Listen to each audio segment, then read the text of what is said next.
Ok, Fábio, a gente já começou a gravação da aula e a gente já pode começar tirando dúvidas, enquanto ver se entra mais alguém. E aí, logo em seguida, a gente passa para bater um papo aí sobre a continuação do tema sobre fusíveis. Pode falar, Ok. pode ficar à vontade. Naquela equação que se utiliza para calcular a seção nominal utilizando o método do curto-circuito, Certo. no qual você tem que saber de antecedência, saber o comprimento do condutor, o curto-circuito presumido, ali naquele ponto que você está querendo calcular. Aliás, o curto-circuito, a montante, né? É, E a seção nominal. A minha dúvida se eu já estou utilizando o critério para poder calcular a seção nominal, que seção nominal eu posso colocar nessa equação para que eu possa avaliar você, essa você, condição? você vai colocar a maior das outras duas. Vamos analisar as duas condições que você pode se deparar com isso na vida prática. Vamos esquecer um pouco do nosso projeto, tá certo? Ok. O projeto é algo que a gente faz e geralmente não tem nada montado. Mas às vezes você precisa fazer um retrofit. Você já tem uma Entendi. montagem, quer fazer um reprojeto para saber se aquilo ainda está adequado. Digamos que aquilo foi instalado há 30 anos atrás, aqueles Entendi. condutores. Aí você, independente de uma coisa ou outra, tá certo? Você já tem, você vai utilizar três metodologias. Geralmente com o circuito é a última, então você já tem passado por duas anteriores, ampacidade e queda de tensão. Você pega a maior seção das duas, tá certo? Para usar no critério do curto-circuito. Ok. Ainda bem, porque era assim que eu estava fazendo. Pronto. Mas eu fiquei com essa dúvida, porque a primeira vez que eu vi a equação, eu já me deparei com essa seção nominal. Mas ficou É, esclarecido aqui. Muito obrigado. perfeito, perfeito. Aí se você tiver feito, se você, porque no critério do curto-circuito mesmo, você tem duas maneiras, né? Você avalia a seção do condutor e você avalia se o comprimento daquele circuito ele permite que você faça aplique esse critério sem a possibilidade, tá certo, de isso causar danos para a instalação ou até mesmo a, a, a, o efeito de se mascarar a ação da proteção. Porque se a impedância é muito grande, ela mascara um curto-circuito, entendeu? Para proteção. A proteção não age. E mesmo assim você está tendo um curto-circuito. Então, o que acontece? Se você estiver se referindo àquela última equação, onde você está analisando o comprimento, né? Então, você já tem passado pelos três critérios prévios, que é a ampacidade, queda de tensão e o primeiro metodologia do curto-circuito, que é aquele onde você simplesmente vai descobrir a seção do condutor. Para esse daí, você só precisa mesmo definir se o condutor é de cobre ou de alumínio. Se tiver dentro da instalação da unidade consumidora, a 5410 ela proíbe a utilização de alumínio, você só pode ser cobre.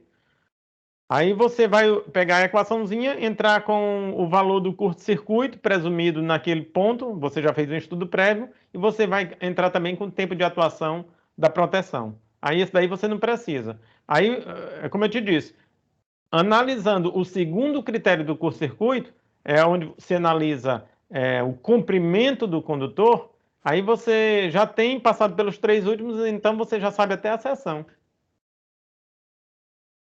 Entendi, obrigado. Perfeito. Fábio, eu acho que hoje é só nós dois mesmo, viu? Tem problema não. Vamos em Vamos lá, vai frente. dar certo, vai dar certo. Fábio, eu vou começar aqui. Se você não tiver mais dúvida, eu vou começar. De repente você vai lembrando de mais alguma coisa e pode parar para perguntar, viu? Ok. Beleza. Então, deixa eu compartilhar aqui logo a tela, porque às vezes eu começo a falar e esqueço de compartilhar. Mas o meu computador está muito lento, rapaz. Muito, muito. Pior que ele é Mac, não é todo mundo que conserta.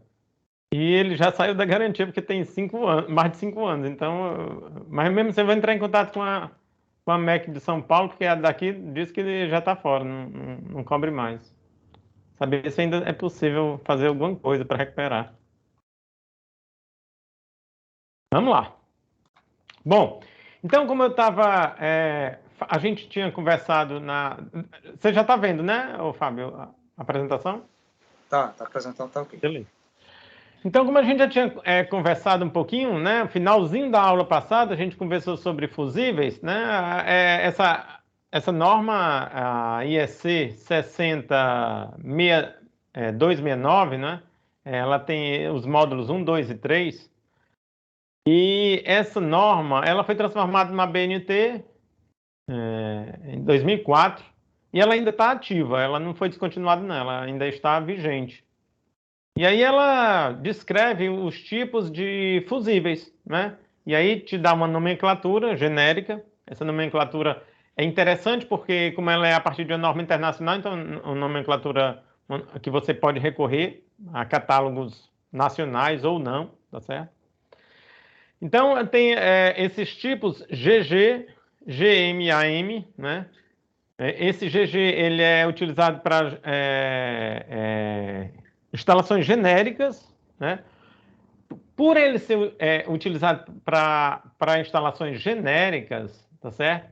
Então ele previne, olha só que interessante, ele previne, ele pode atuar tanto na sobrecarga quanto no curto-circuito. Parecido com o disjuntor termomagnético, que a gente está mais habituado a trabalhar, tá certo? Então você pode utilizá-lo tanto como proteção para sobrecarga, quanto para o curto-circuito, tá certo?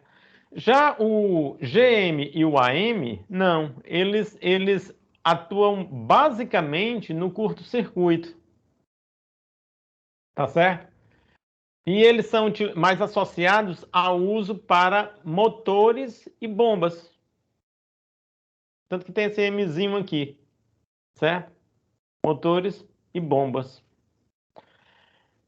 Isso aí, pessoal, vem do fato de que os fabricantes de motores e ou bombas, tá certo? Mesmo princípio, eles entendem que a proteção de sobrecarga de um motor, por exemplo, ele vai ser feito ou através do relé térmico, vai ficar monitorando ali a temperatura, né, da carcaça, ou então através de um disjuntor motor, que é um disjuntor. Lembra que lá das nossas apresentações e estudos de disjuntores, tinha lá o disjuntor, o mini disjuntor classe C, por exemplo, né? Onde ele não age caso a corrente de partida, a corrente de enrush, como a gente chama, esteja compreendida entre 5 e 10 vezes do valor da corrente nominal do disjuntor. Certo? Então, isso daí é ótimo para você alimentar elementos magnéticos, onde você tem uma corrente de enrush antes do circuito se estabelecer. Mas, mesmo assim, existe um disjuntor específico para você alimentar um motor, que é o chamado disjuntor motor. Esse disjuntor motor, ele tem algumas diferenças em relação ao mini disjuntor. Ele é muito mais robusto, ele é muito mais trabalhado, tá certo? Ele é mais caro e você pode ajustar, ele tem um dial onde permite que você ajuste essa corrente. Então, ele trabalha numa faixa de corrente, não é como você comprar um disjuntor para uma corrente nominal específica. Você compra para uma faixa, tá certo? Então, ele permite um ajuste. E também o relé térmico, né, que você coloca no circuito, né, a montante, a carga, né, a montante ao motor. Então, geralmente, a proteção de sobrecorrente, né, sobrecarga, é dado por esses dois elementos. E aí ficaria, por exemplo, o fusível para proteger contra curto-circuito, tá certo? Muito bem. Passando adiante, né?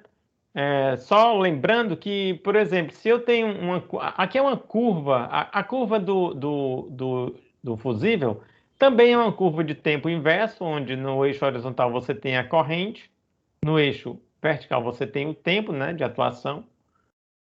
E digamos que você tem a curva do fusível, essa contínua, e a curva do condutor, esta tracejada.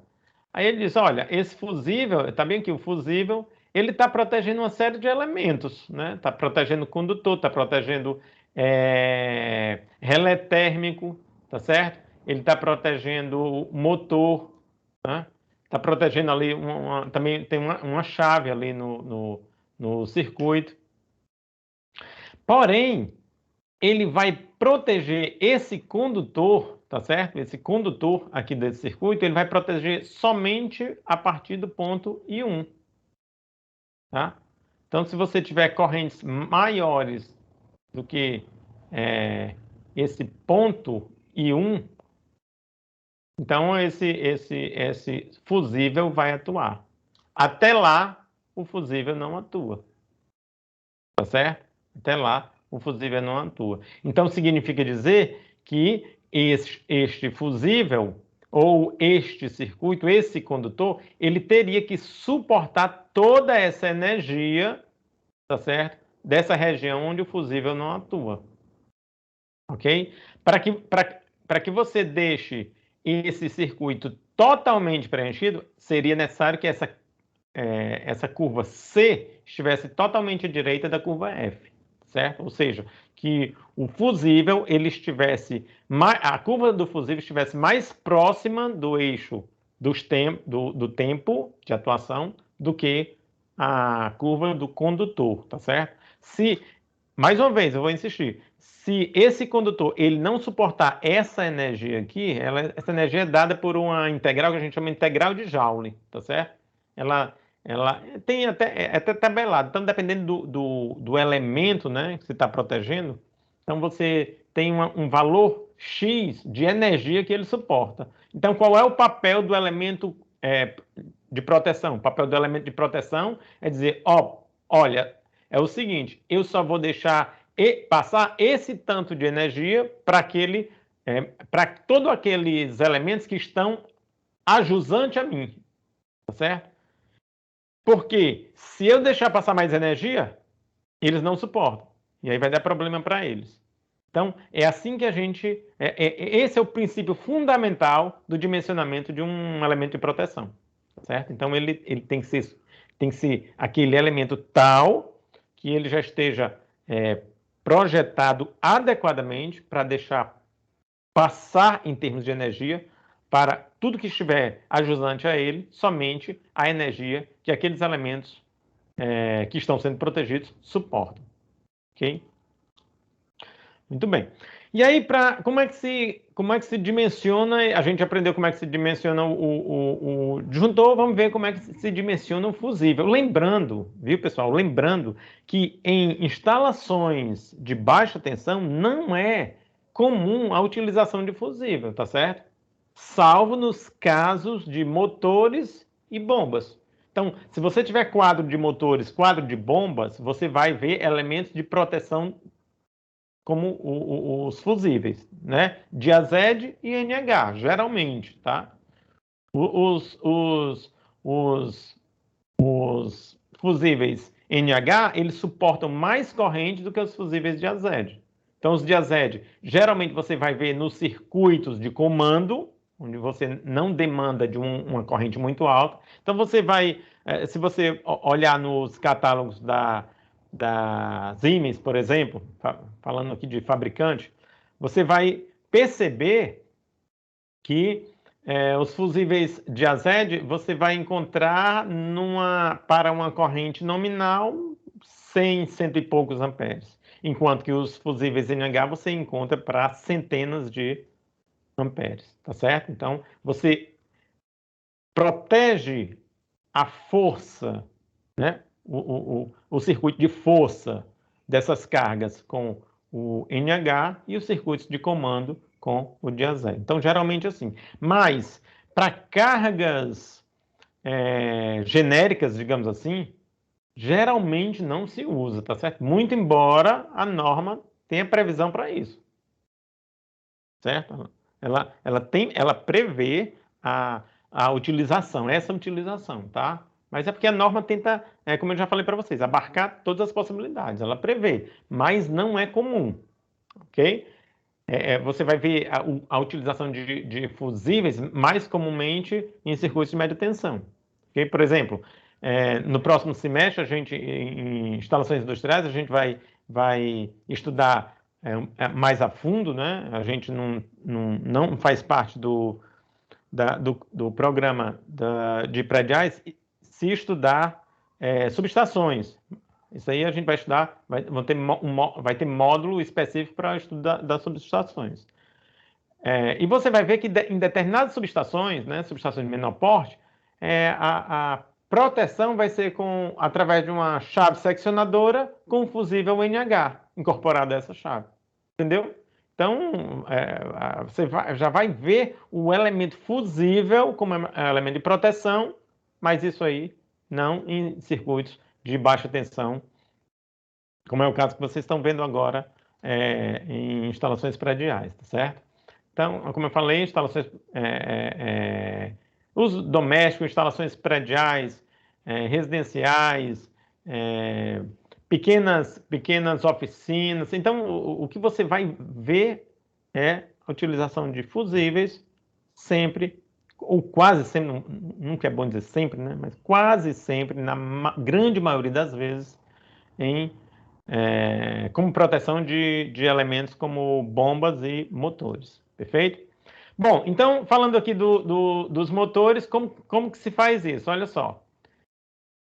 Aí ele diz, a interrupção das correntes de curto-circuito para condutores que alimentam motores deve ser garantida pelos dispositivos de proteção do circuito terminal. Neste caso, o motor deve estar provido de proteção contra sobrecarga, certo? Então, eles têm que estar provido contra sobrecarga. Como é que se previne contra sobrecarga? Um elemento térmico, pode ser um relé térmico, e você também pode ter um disjuntor motor, ou um disjuntor, por exemplo, classe curva C, tá certo? Um mini disjuntor curva C, pode ser também, tá?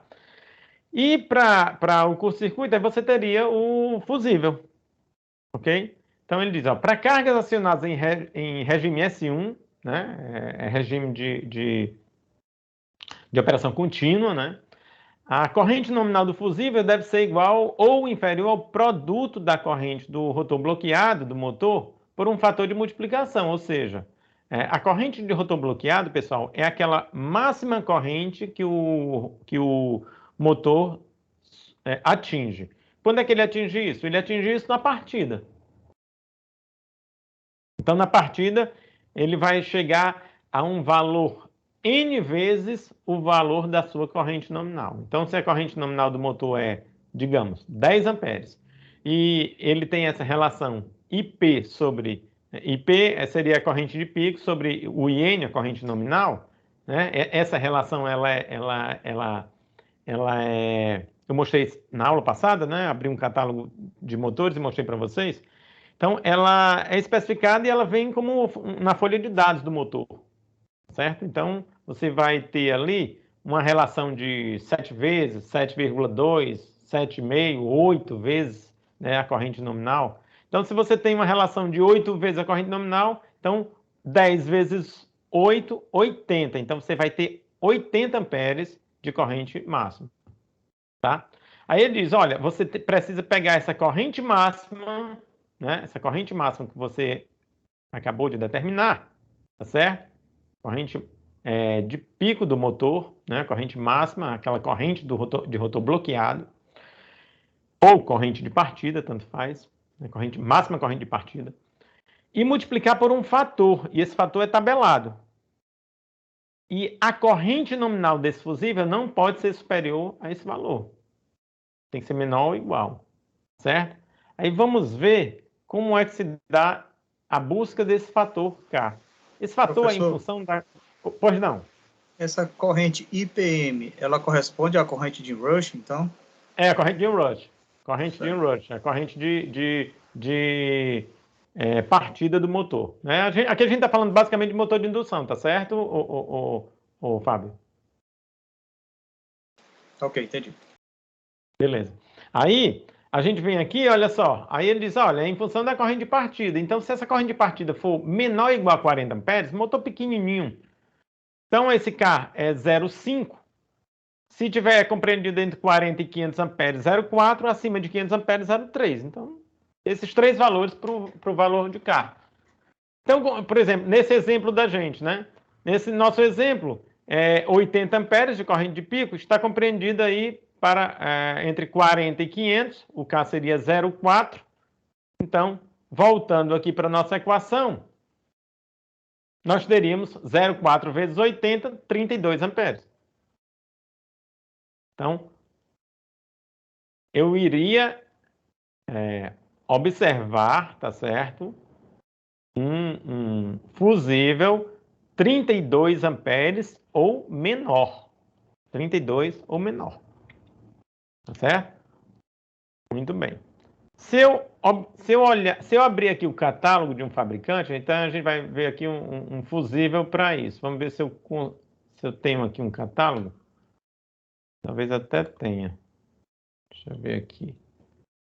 Pronto. Vou jogar aqui para ficar aí para vocês visualizarem. Pronto, aqui ó, fusíveis NH.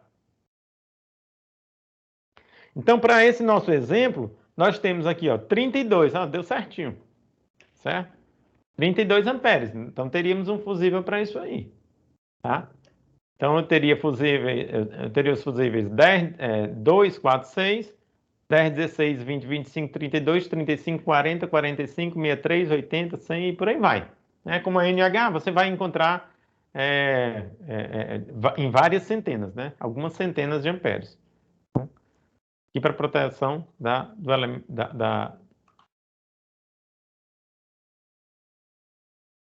proteção do circuito de força, né? Muito bem, vamos passar adiante. Tem aqui um exemplo bem simples, somente um exemplo de aplicação como esse que a gente fez ainda há pouco. Aí ele diz o seguinte, olha. Determinar a proteção do fusível de um motor trifásico de 50 CV, 380 volts, 4 polos. Vou calcular. Aí ele olhou no catálogo, esse daqui, ó. Esse catálogo da WEG, né? E aí viu que a corrente nominal, no caso aqui, são 70,39 amperes. Olhou no catálogo da WEG, eu tenho a especificação desse motor lá, motor trifásico, 50 CVs, 380 volts, 4 polos. Aí ele disse, olha, o catálogo já dá. A corrente nominal dele, 70,39. E também dá a relação corrente de pico sobre corrente nominal, 7,4. Multipliquei as duas, deu 520,89. 520,89, se a gente olhar naquela tabela, é um valor maior do que 500 amperes. O K é igual a 0,3. Aí eu vou multiplicar esse 520 vezes 89,89 vezes 0,3, que resultou em 156,27. Então, no caso, eu preciso ter um fusível menor ou igual a 156,27 amperes. Se a gente recorrer novamente, aqui ele até já olhou, mas recorrendo àquela tabela que eu mostrei a vocês ainda há pouco, do fusível, então 125, tá certinho, tá certo? O outro é 160, já passa, né? Então teria que ser os 125 mesmo. Não tem como, tá? Então, outra seria 160, já passa desse valor, seria 125. Então, fusível, 125 amperes, certo? Então, essa aí é uma maneira da gente dimensionar, tá certo? Para os elementos lá de força do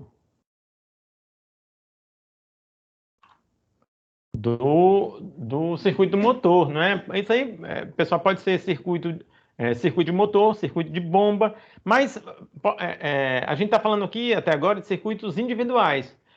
A questão é que você também pode proteger, tá certo? Um conjunto de cargas. né, de mesma natureza. Então, se você tem um CCM, né, um centro de comando de motores, então você, sei lá, você tem 5 motores, tá? Eu quero fazer a proteção,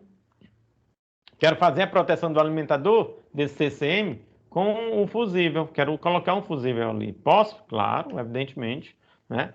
E aí, o que você vai fazer? Você vai colocar a mescla, tá certo? A mistura de todas essas cargas. Como é que eu faço isso, professor? Você faz dessa maneira aqui. Antes, eu vou ler só essas premissas aqui, que eu acho que é importante ficar registrado, tá certo, pessoal? Então, aqui, proteção de circuitos de distribuição de motores, né? Quando ele fala motores, entenda-se também bombas, ok, pessoal? Então, quando um agrupamento de motores é alimentado por um circuito de distribuição, a determinação da corrente máxima do fusível de proteção deve obedecer os seguintes critérios. Então, o primeiro deles, cada motor deve estar provido de proteção individual contra sobrecargas, aquilo que a gente já tinha discutido ainda há pouco, né? A proteção não deve atuar para qualquer condição de carga normal do circuito, ou seja, eu parti o motor, aí a proteção atua. Isso aí não pode, tá certo? Então, você tem que garantir que aquela corrente de partida ela vai ser obedecida. E a corrente nominal do fusível deve obedecer a essa equação aqui. Né? A corrente nominal do fusível ela deve ser menor do que... Olha só, isso aqui é aquela primeira parte lá da equação que eu mostrei ainda há pouco para vocês. Ou seja, o K, é o mesmo K, né? Aquele fator de multiplicação, ele tem um valor de 0,5 se a carga for... Se a corrente de partida for até 40 amperes, entre 40 e 500, 0,4, acima de 500, 0,3. Pois bem, faz a mesma conta. Esse valor aqui dessa corrente de partida, pessoal, é do motor de maior potência. Tá certo? Se todos eles forem iguais, ok. Então, não tem nem o que pensar. Mas se forem diferentes, você tem que pegar um motor de maior potência. Os outros, aí você vai somar as correntes nominais de todos eles. Ok? Então, tem 3 motores, digamos. Tem um de 50... Não, muito grande não. Então, tem um de 20 CVs e 2 de 5. Então, eu vou somar as correntes nominais dos 2 de 5, reservar esse valor. E aí, vou fazer esse cálculo, né? Multiplico aqui o K correspondente e para essa corrente de pico do motor de 20 CVs. Né? Somei tudo isso, então a corrente nominal do meu fusível tem que ter um valor inferior, no máximo igual a esse, certo? Muito bem.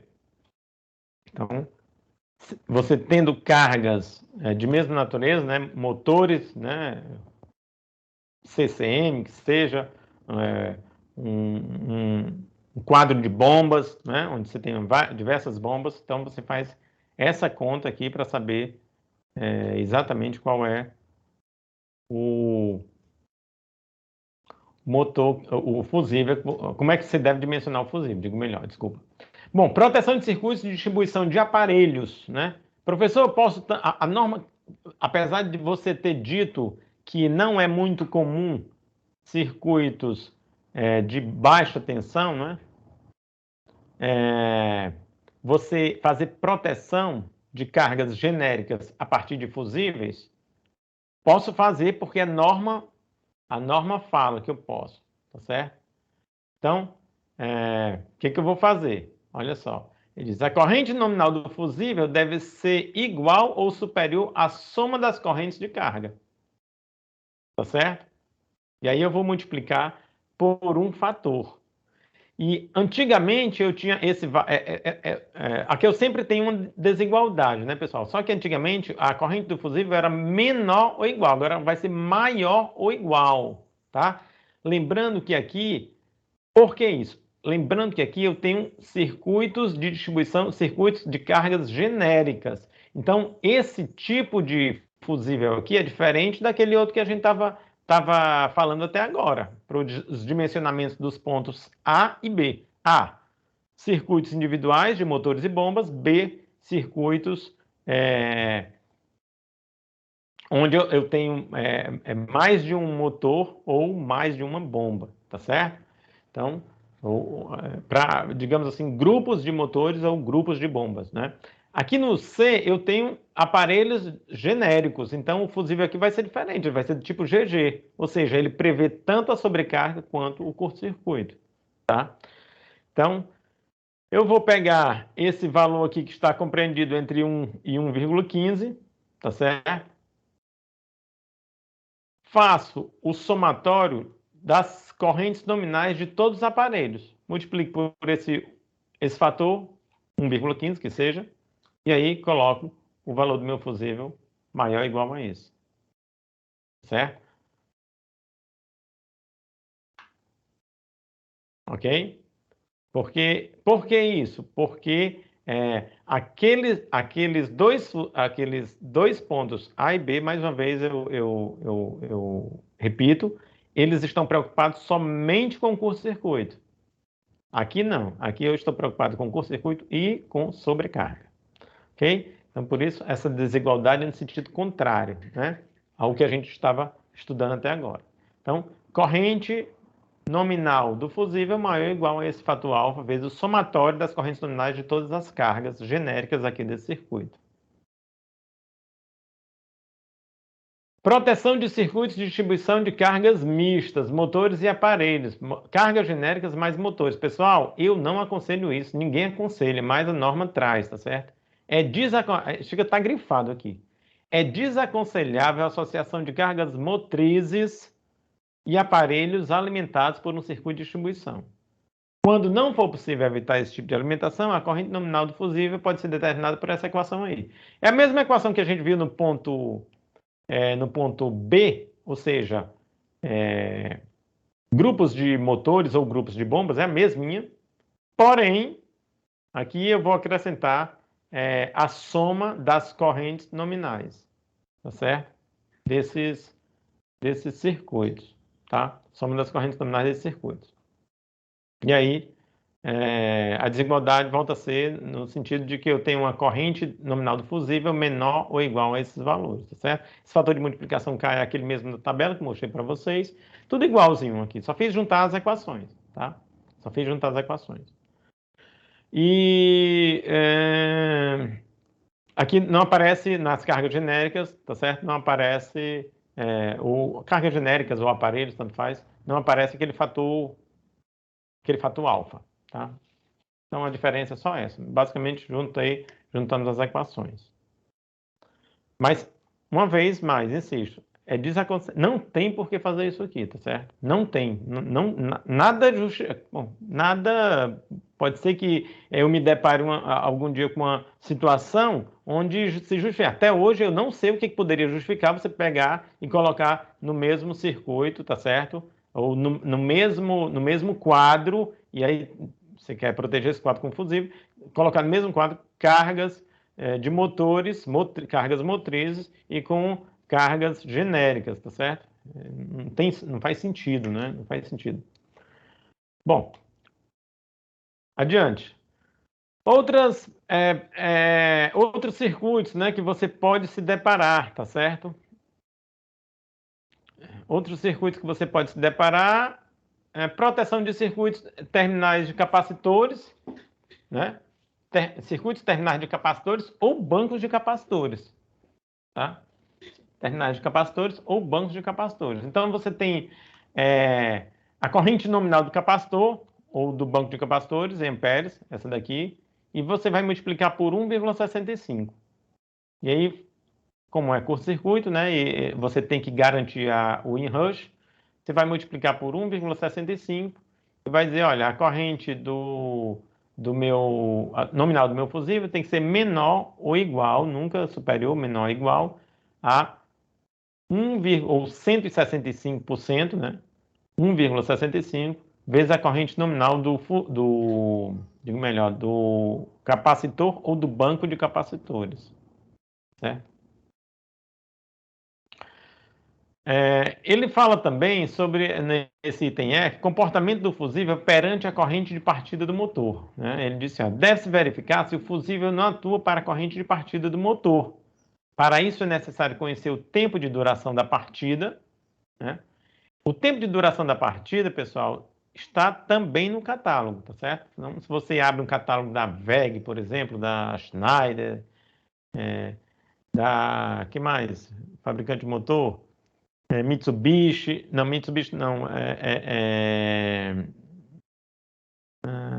tá me fugindo agora. Daqui a pouco eu lembro. Então, você vai, equacional, tá certo? Hitachi.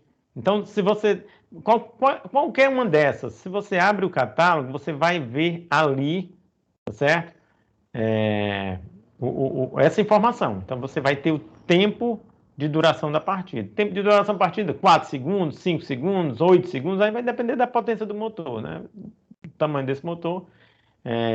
O tempo de duração da partida vai depender da potência, vai depender da inércia, né? Então, se você tem motores mais robustos, né, você vai ter ali eixos mais robustos, então tudo isso aumenta o momento de inércia, tá certo, desse motor e acaba impactando no tempo de partida desse motor, ou seja, o tempo de ele sair da velocidade zero, a corrente atinge o valor de pico, né, a corrente de partida, cai, digamos que ele esteja sem carga, tá certo? Até ela se estabilizar no valor praticamente igual à corrente de magnetização. Então, que vai ser ali, sei lá, 25%, 30% da corrente total, da corrente nominal dessa máquina. Então, esse tempo todinho para a corrente fazer esse percurso, né, sair do zero, atingir o valor de pico, depois cair para um valor constante, é o tempo de partida, né? E ele vai atingir ali a velocidade nominal. O que acontece é que você precisa garantir essa partida. É isso aí que está dizendo. É claro que isso aí é algo que é mais ou menos lógico, né? A gente tem isso no sangue, né? A gente tem isso é, é, no bom senso da gente, mas a norma ela enfatiza, tá certo?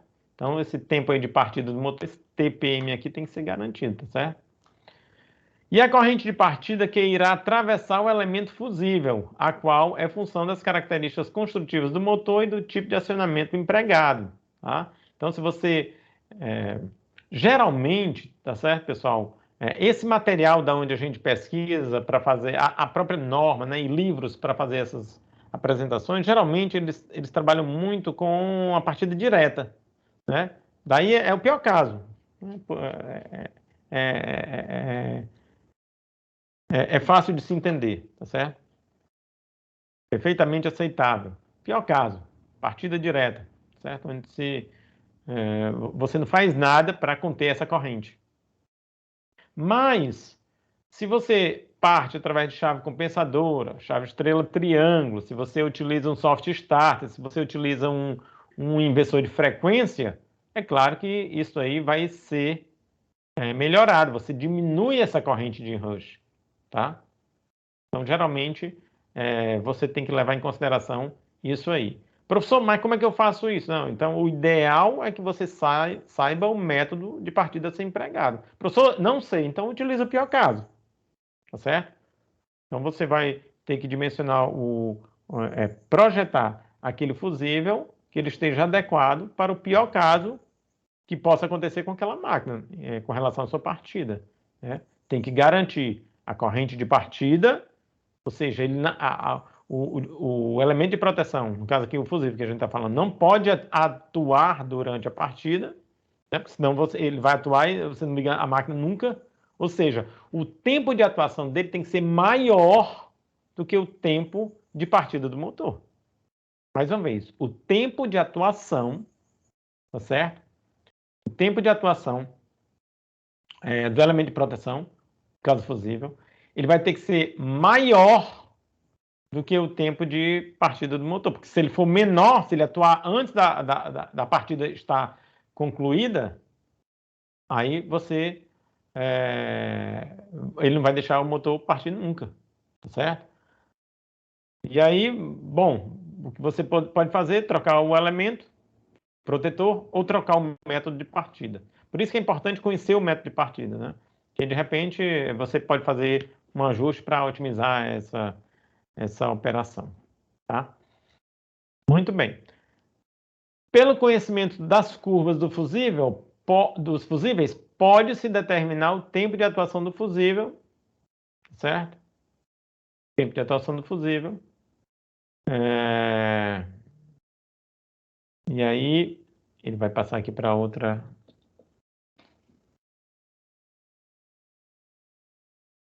Para outro caso, tá certo? Onde ele diz proteção da isolação dos condutores dos circuitos terminais de distribuição. Aquele exemplo que eu mostrei para vocês lá atrás, traz um fusível, né, protegendo ali chave seccionadora, relé térmico, motor, etc. E condutor, porque tem condutor ali, claro, evidentemente, né? Então o fusível também estaria protegendo o condutor, né? E é aquela coisa que eu falei para vocês, também um outro gráfico logo depois. O que ele vai tentar conter, né, é a integral de Joule máxima que aquele condutor suporta, ou seja, a quantidade de energia máxima que ele suporta durante por ocasião de uma falta. Então, é isso que em última instância, o fusível ele vai fazer, né? Então ele diz, olha, conhecendo-se a intensidade da corrente de curto-circuito trifásico, né? Essa ICS seria a corrente de curto-circuito. CS aí é de curto-circuito simétrico, né? Então seria a maior corrente, o curto-circuito trifásico, né? Simétrico seria a maior corrente que poderia se atingir, tá? O circuito bifásico é menor e o monofásico menor. Determina-se pelos gráficos de atuação dos fusíveis o tempo de atuação dos mesmos. Ok, isso é uma maneira de se obter essa informação, perfeitamente. Através dos gráficos de suportabilidade dos condutores, já previamente estudados, obtém-se o tempo máximo, tá certo? TSC, digo melhor, que a isolação dos condutores suporta quando submetidos a corrente de defeito.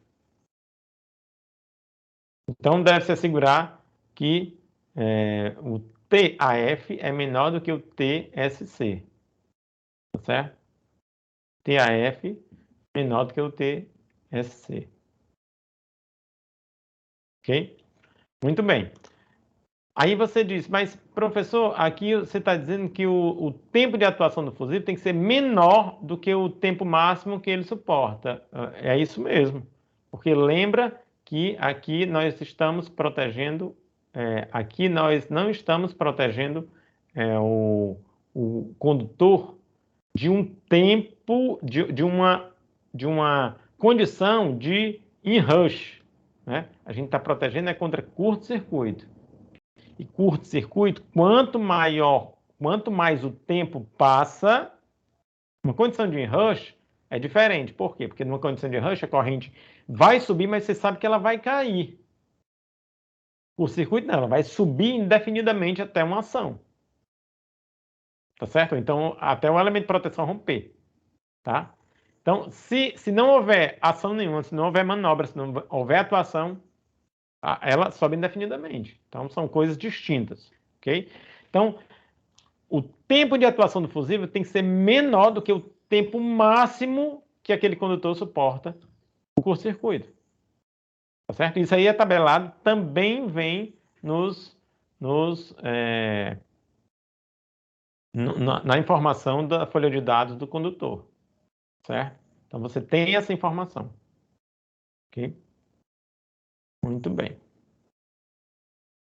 Acho que já está aqui próximo de finalizar. O que mais que nós temos mais aqui? Proteção de dispositivos de comando e manobra. Contator, por exemplo. Aí diz: os contactores devem ser protegidos contra as correntes de falta a jusante de sua instalação. Normalmente, os fabricantes desses equipamentos indicam a corrente nominal máxima dos fusíveis, né? que devem ser pré-ligados aos contatores a fim de eliminar as correntes de curto-circuito. Então, a corrente nominal do fusível tem que ser menor ou igual à corrente nominal do fusível a ser pré-ligado ao contator.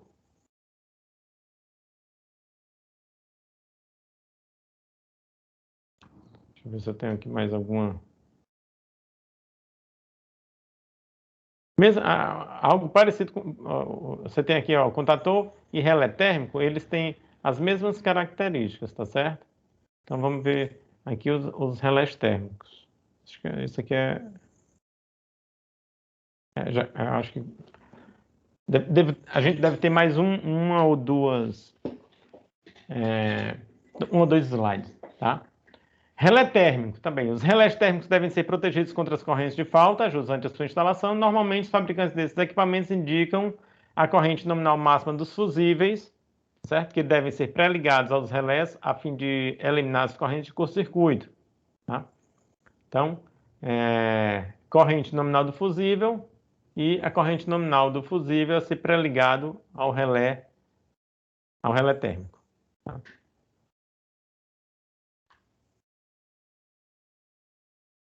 Muito bem.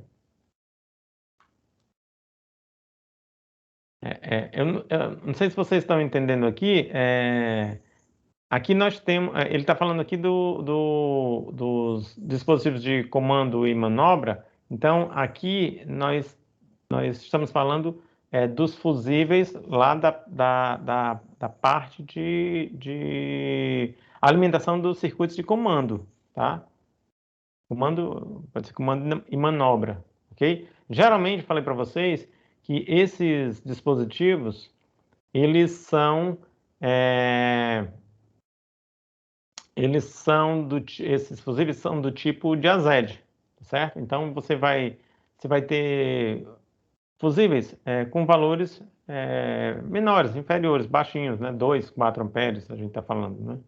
São fusíveis para muita corrente, tá certo? Então, fusíveis com correntes menores, tá certo? Isso aqui tanto para o comando de motores, comando e ou manobra de motores, quanto de bombas, tá?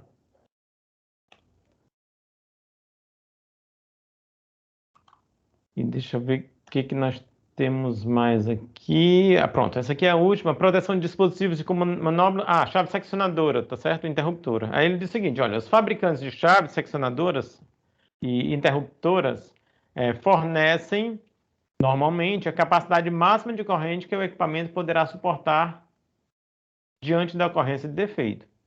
E ou indicam o maior valor da corrente do fusível que deve ser pré-ligado à chave, a fim de protegê-la adequadamente dos efeitos eletromecânicos das correntes de curto-circuito. Então, a mesma coisa, tá? Então, os elementos de comando e manobra, tá? Então, você tem ali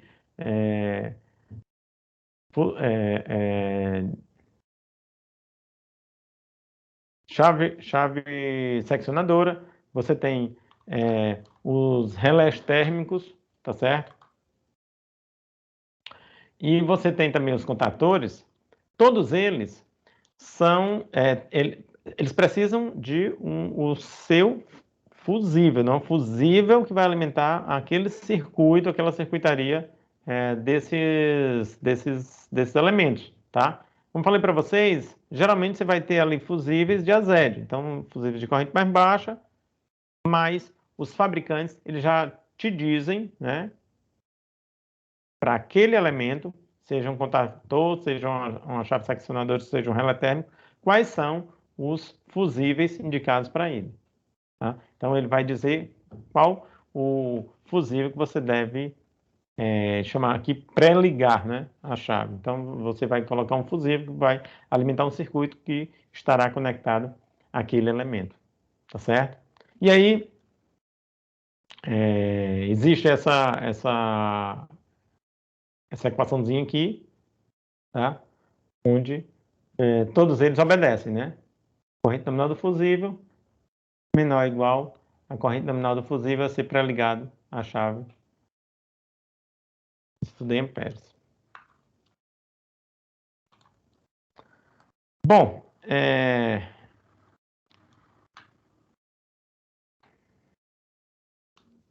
deixa eu só finalizar isso aqui.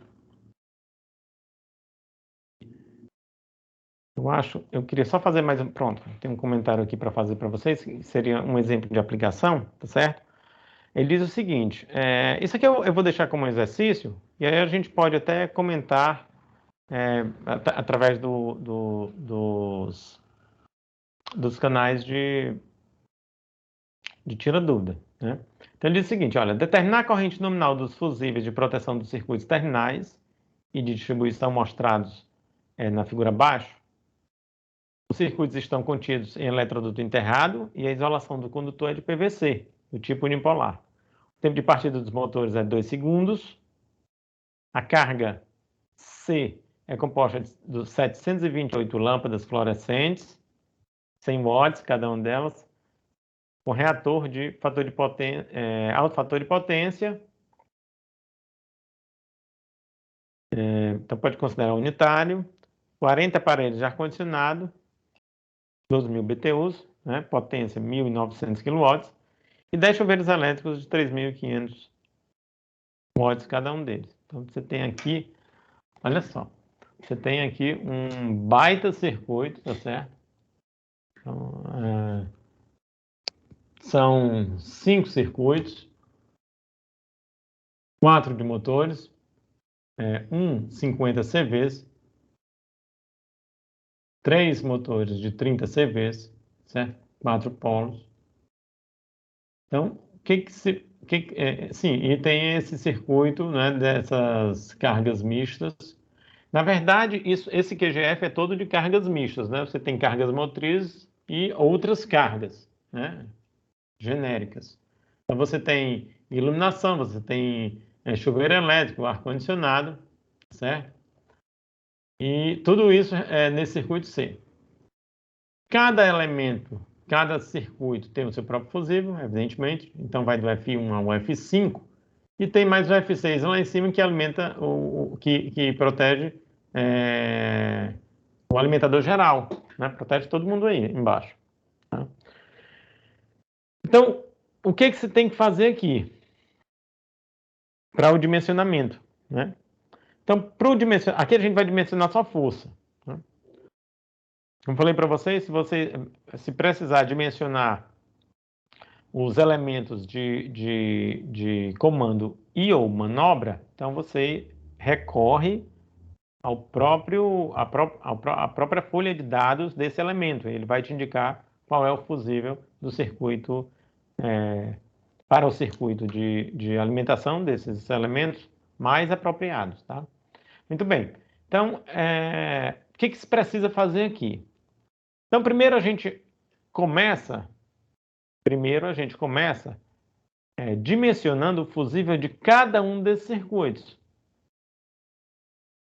Então, esses circuitos aqui, ó, este aqui, este e este, esses quatro motores, cada um vai ser dimensionado, esse F2, F3, F4 e F5, como fusível para alimentar ou para proteger uma carga, um motor individual. Ok?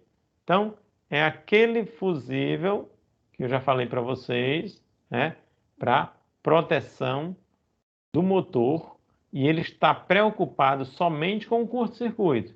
Vocês estão observando que cada um desses motores tem o seu próprio relé térmico, então a proteção contra sobrecarga já está garantida aqui pelo relé térmico, mas a proteção contra curto-circuito, quem vai garantir é o fusível.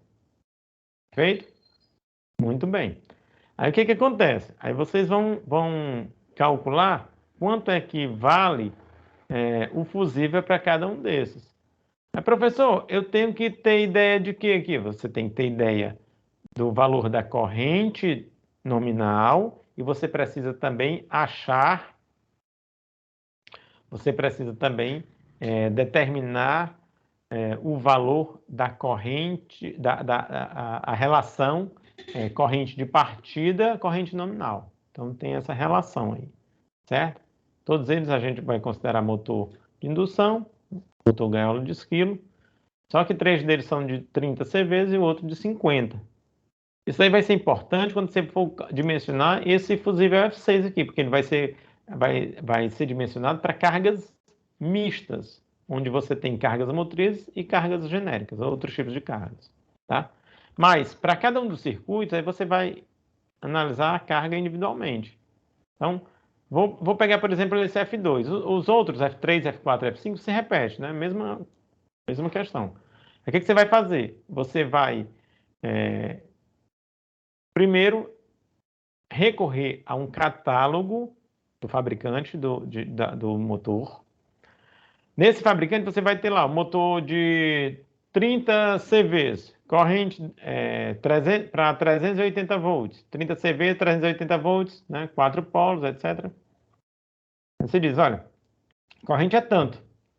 E a relação corrente de partida, corrente nominal é tanto. Então, você vai pegar, achar esse valor da corrente de partida de todos eles, desse motor, chamar M1, M2, M3, M4. Todos eles vão ter, esses 3 primeiros vão ter valores iguais e o outro, de 50 CV, vai ter um valor diferente, um valor maior. Aí você vai lá naquela tabela lá do fator K e vai descobrir se o K vai ser 0,4. Aqui é 30 CV, a gente já sabe que a corrente é maior do que 40 amperes. Então, ou vai ser 0,4 ou 0,3. Então, você vai, vamos supor que seja 0,4. Aí você vai pegar a corrente de partida desse, multiplicar por 0,4. Corrente de partida desse, multiplicar por 0,4 e a desse multiplicar por 0,4. Todas elas serão iguais. E a desse daqui, digamos que o K seja 0,3, né? Corrente de partida desse multiplicado por 0,3.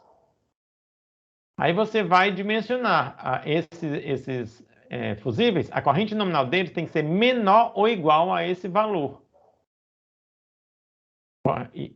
IPM, ou corrente de partida do motor, vezes o K. Certo? Então, elas têm que ser menor ou igual. Você vai fazer isso para todas elas. E enquanto que essa daqui, lembra que todos esses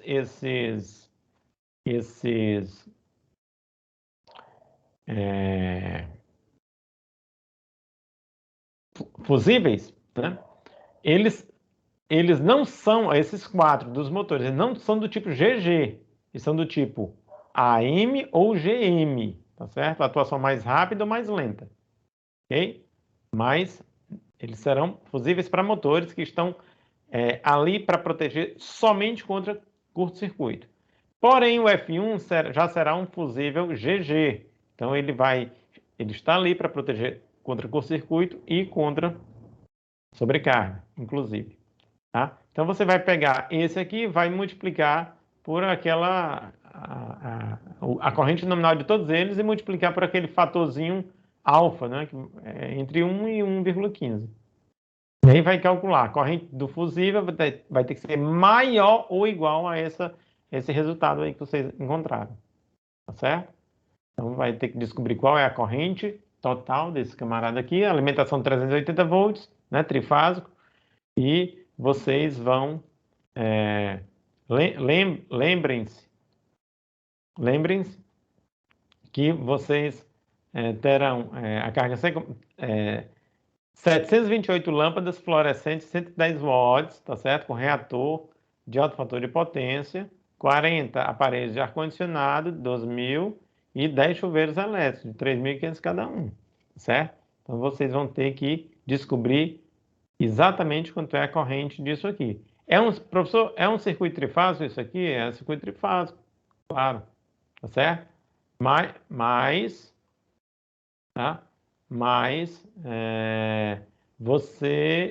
essas cargas aqui, elas são monofásicas, ó, certo? Então, se você quiser ser bem rigoroso, tá? Se você quiser ser bem rigoroso, aí você vai fazer a distribuição adequadamente de todas. Deixa eu ver se, eu acho que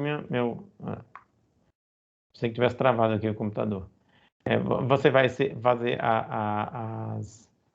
as distribuições rigorosamente aqui entre os 3, tá certo? Então, você vai ter que ter esse cuidado né? Porque você tem circuitos trifásicos e cargas, um circuito trifásico, mas cargas monofásicas, tá? Só atenção para isso, ok? E depois fazer essa conta. E no final de tudo, você vai ter que calcular o F6. O F6 você vai também fazer uma coisa parecida, né? São todas essas, a previsão de todas essas cargas. Pega os motores, a corrente de partida do maior, que é esse aqui, vezes o K, e os outros você não precisa se preocupar com a corrente de partida, é somente a corrente nominal de todos eles. Então, 3 vezes a corrente nominal de cada um deles. De um deles, né? De um deles. 3 vezes a corrente nominal de um deles e mais a corrente de partida desse multiplicado pelo fator K. E somado com uma corrente nominal disso aqui. Então, você vai ter tudo isso aqui e esse F6 ele vai ter que ser menor ou igual a essa somatória de correntes. Então, é assim que vocês vão calcular, tá certo? E dimensionar esses fusíveis aí para alimentação ou proteção dos circuitos de força desse diagrama unifilar. Mais uma vez, somente atenção para isso aqui, porque você tem um circuito trifásico com cargas monofásicas, tá certo? Bom, então era isso que eu tinha que eu havia preparado para hoje. E aí eu vou encerrar por aqui e vou ficar esperando as dúvidas. Fábio, pode perguntar. Com relação a essa atividade aí, esse assunto, como é muito novo, ainda não surgiu as dúvidas, né? Vai surgir no decorrer que a gente for se aprofundando. Tá. Mas eu gostaria de fazer uma pergunta, senhor, com relação Sim. à aula de sexta, né? Que como a gente tem a nossa agenda programada para entregar o projeto na sexta, eu queria saber se mesmo assim vai ter aula. Não, eu já tinha até programado que não haveria aula, como eu fiz da outra vez, Fábio.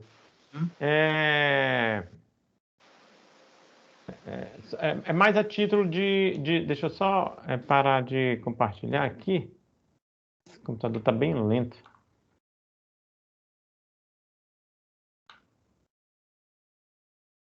Pronto.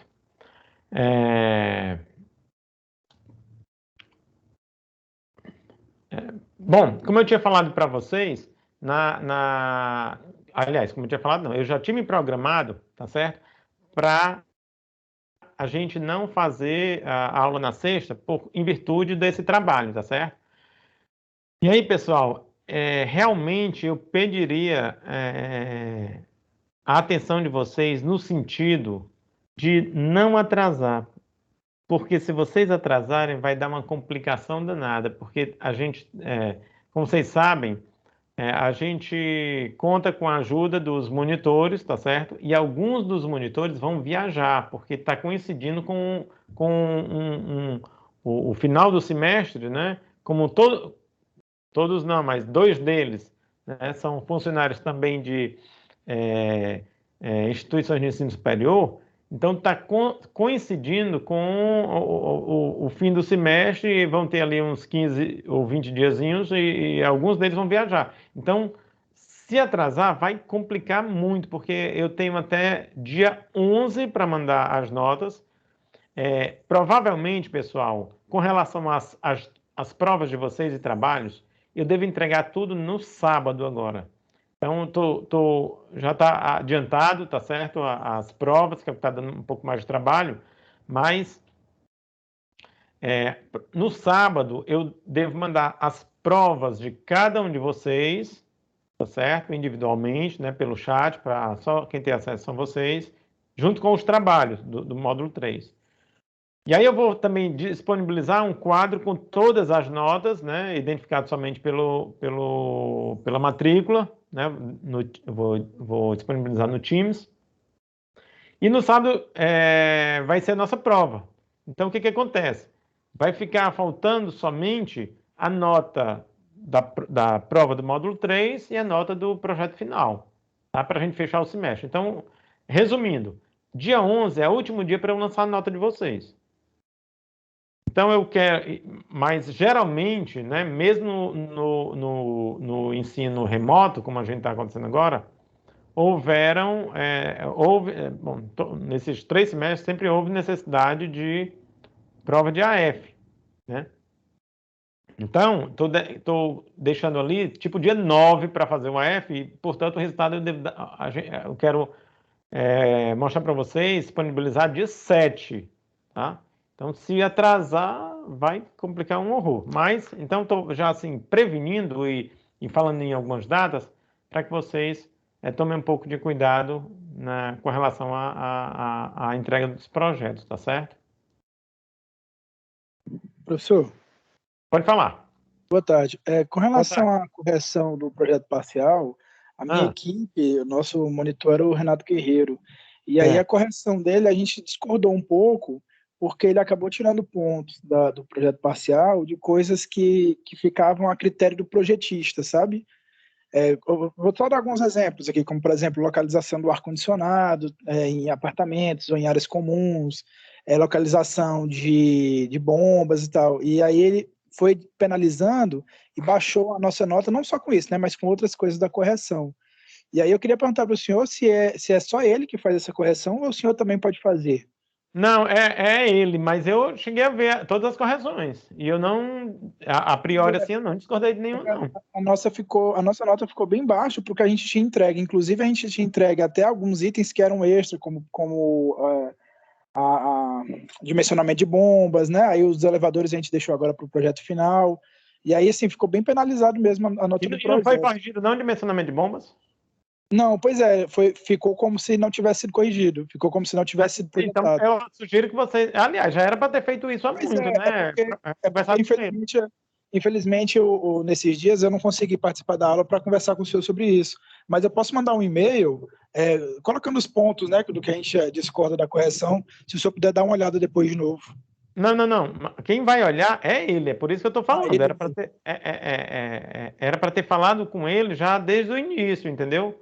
Sim, então, conversa com ele, porque os três têm autonomia para olhar, reolhar, discutir, porque às vezes pode passar alguma coisa, pessoal. Inclusive o projeto final também, né? Também. No final também. Agora, quando tiver uma coisa que realmente não chegar a um consenso, aí eu entro na jogada e observo e faço as minhas ponderações, que é o que vai valer no final das contas. Certo? Mas fale com ele, porque ele acompanhou o projeto de vocês, ele chegou a... Eu abri aqueles canais, ele ficou discutindo, os avaliadores ficaram discutindo com as equipes, então eu não vou chegar de paraquedas agora para desfazer algo que eu encorajei que fosse feito dessa maneira. Então, ok? Então, converse com ele e tentem chegar a um consenso. Se não chegar, aí a gente conversa os três. Ok, entendi. Professor? Vai, Fábio. Eu e minha equipe, a gente nem sabia que as notas tinham sido disponibilizadas e por qual canal, porque até agora a gente está trabalhando no escuro. Porque a gente nem sabia, porque a gente não recebeu e-mail, nada. Eu imaginei que o senhor iria disponibilizar aqui no Teams. Não, mas eu mandei e-mail para todos, quem mandou foi eu. Nossa, não ficou... no institucional foi o senhor, porque eu não... Eu mostro agora para você o e-mail. Não, tudo bem. É porque, como eu não recebi nenhuma notificação, eu estou sem... eu não sabia disso, entendeu? Pois é, mas deixa eu só ver aqui. Vou abrir agora para mostrar o dia que eu mandei para vocês.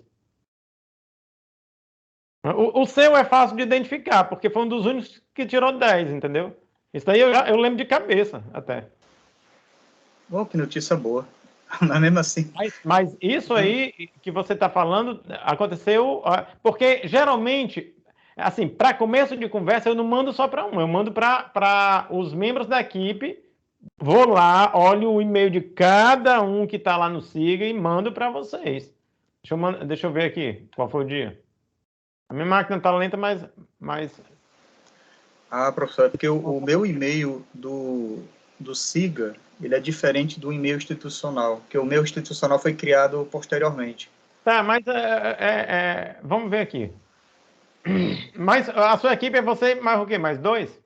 É o Hermínio e o Jonathan. E ninguém recebeu? Não, ninguém. Até ontem a gente estava até dizendo, rapaz, a gente vai trabalhar no escuro aqui para... Vamos considerar que nós acertamos tudo, porque na verdade a gente não... Como não tinha recebido esse... Na verdade foi enviado, né, o feedback, a gente aqui não sabia. Deixa eu ver aqui. Porque a máquina aqui tá lenta pra caramba, mas aguenta um pedacinho que eu te digo. Não, só aguenta o tempo que for necessário aí. Então, professor, não tem mais nada de conteúdo hoje, né? Não, hoje não tem mais nada de conteúdo, viu, Matheus? Aí fica aquela coisa lá que eu tinha falado para vocês, a sexta. Eu vou liberar para que você. Bom, acabou o conteúdo, de qualquer forma, né? Vou liberar para que vocês se concentrem no trabalho. O último dia sempre é assim, a correria. Mas eu pediria, principalmente, pessoal,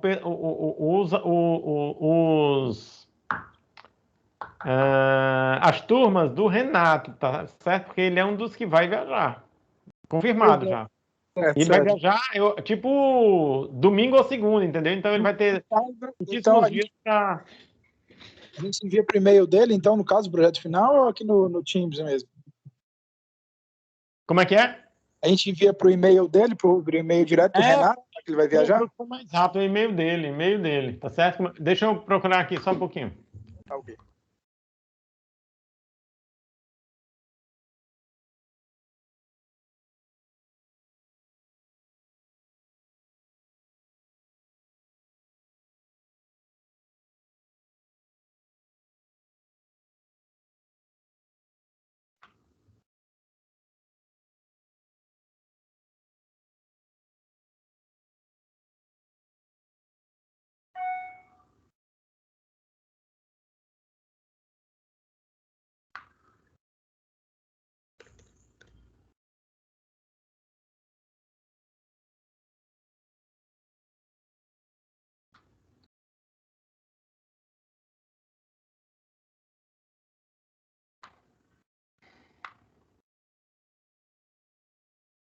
Poxa vida, não tá?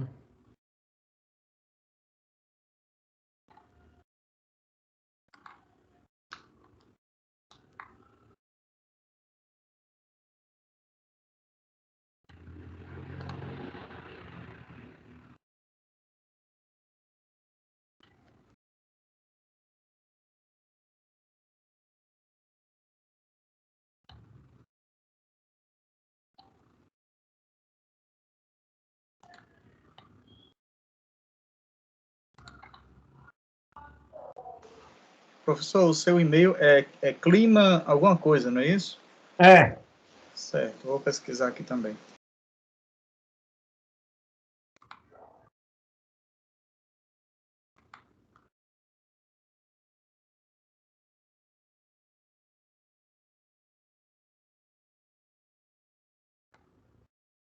Foi dia 10 que eu mandei.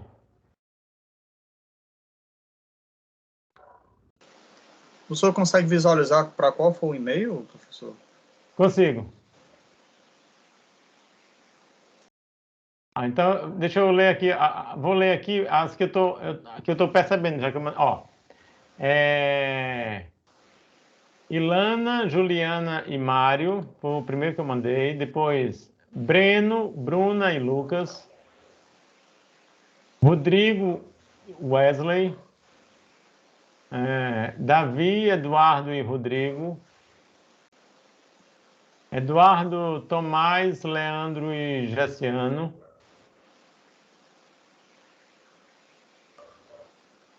Hermínio, Jonathan. Pronto, essa aí é minha equipe. Essa é a sua? Hermínio, o Jonathan e o Fábio. Fábio. O teu e-mail é esse Comodo 2000, o que... Exato, é o que está cadastrado lá no SIGA, mas a pesquisei aqui já não tem nada. Nem no spam. Ele foi, sabe quando? Dia 10 às 7h16 da manhã. Certo. 10 de agosto. De qualquer forma, o senhor enviou para os outros colegas também? Sim, Hermínio. O e-mail do Hermínio é o Ítalo Yahoo com BR. Creio que seja esse mesmo. E o Jonathan é jonathancampelo51@gmail.com. Ok. Provavelmente caiu no spam dos três e a gente realmente não viu.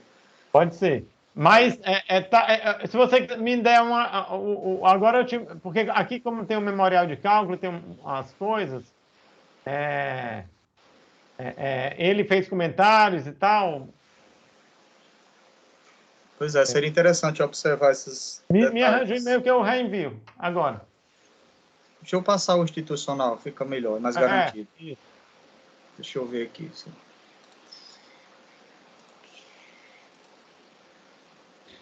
Fábio Chaves, tudo junto, Só um minúsculo. minutinho que aqui o computador tá lento, viu? Tudo bem. O negócio aqui tá complicado. Pronto, aqui ó, já tá tudo anexado. Aí ele já vai. É tudo junto, é? Tudo junto. Fábio Chaves. CHVS Chaves. Arroba? @lu.ufc.br. Pronto, ó, já tá aqui gravado no meu. Não sei por que não foi para esse. Foi ele aberto aqui. Ah, ele aqui. Tá, beleza.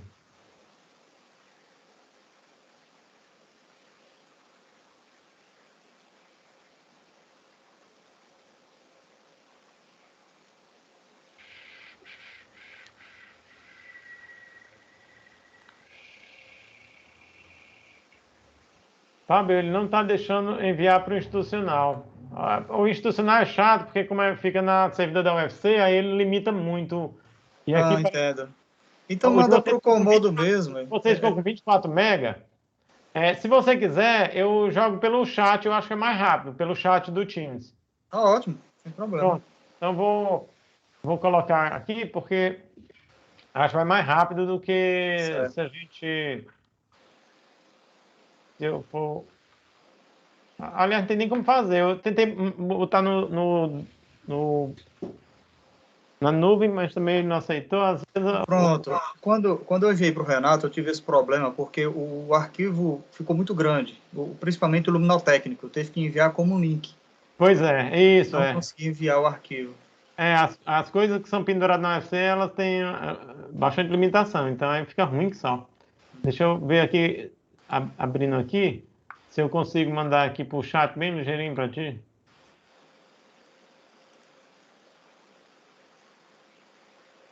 Só para fechar agora, professor, no Beleza. projeto parcial, eu consegui enviar faltando 2 minutos, eu creio, 2 ou 3 minutos lá para o Renato, fechando na meia-noite.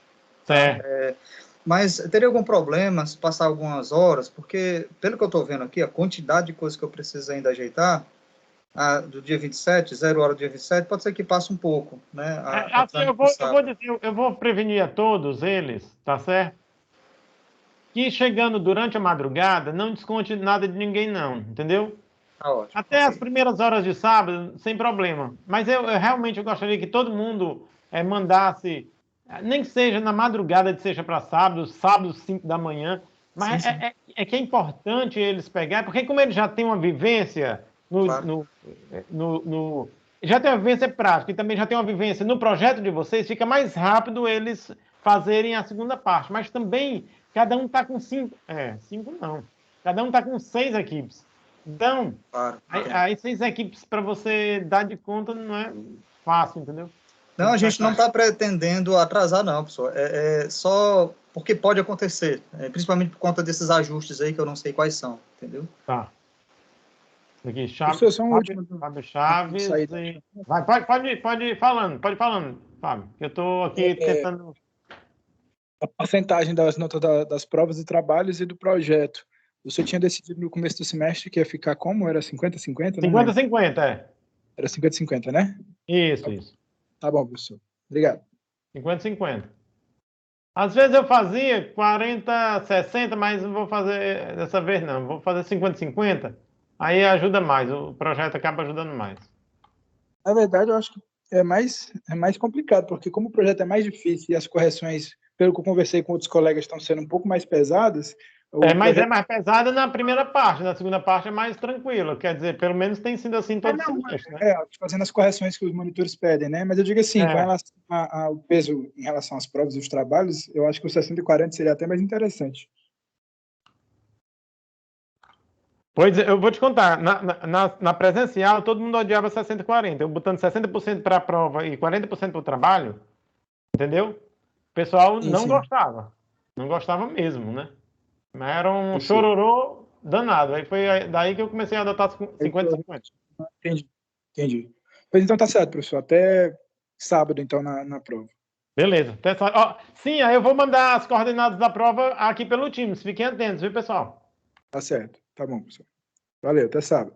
Até sábado. Eu mandei um oi aí no chat, professor. Tá, Tenta enviar como anexo, né?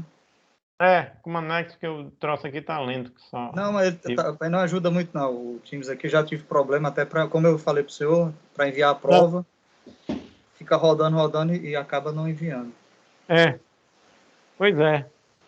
Ainda bem, graças a Deus, que próximo semestre a gente vai voltar. Quer dizer, a gente não, né? Todo mundo não, né? Algumas turmas vão voltar presenciais. E aí vai melhorar com relação a isso.